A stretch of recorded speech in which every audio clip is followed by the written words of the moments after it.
The worst of the COVID pandemic receded. 2023 was the year some COVID-era measures started going away. In March, the unwinding process began for a federal policy that guaranteed Medicare coverage during the pandemic.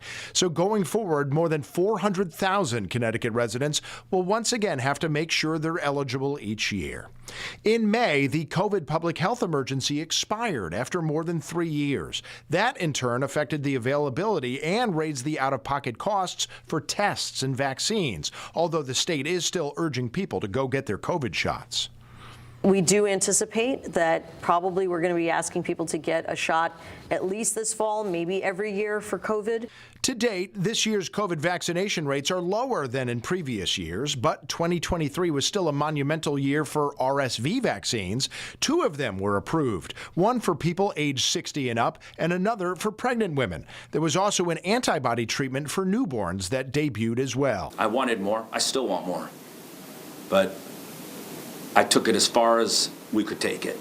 In May, Connecticut signed on to a historic opioid settlement with the Sackler family, which owns Purdue Pharma. The family agreed to give up the company and pay $6 billion in order to avoid any criminal or further civil liability for the thousands of opioid deaths caused by OxyContin abuse. It's an agreement the Supreme Court is currently considering.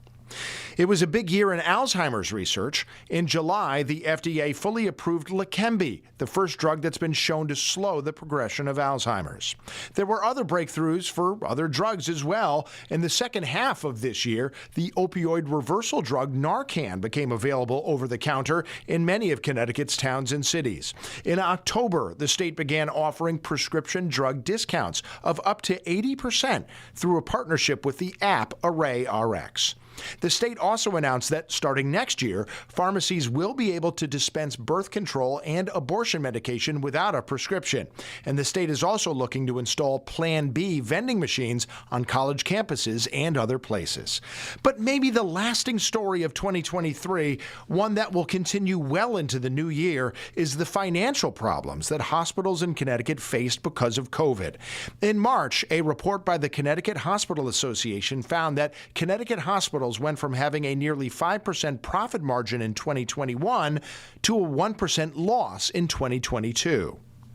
We found that compared to the country, we're faring slightly worse than our colleagues across the country.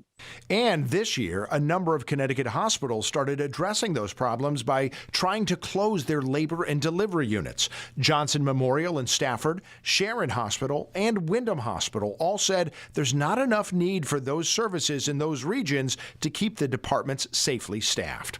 And the problems could be wider than that. Manchester Memorial and Rockville General Hospitals, which are both under the ECHN umbrella, both said they might collapse sometime soon if the state doesn't approve their sale to Yale New Haven Health soon. The well-being of the patients is now going to get to the point of being threatened.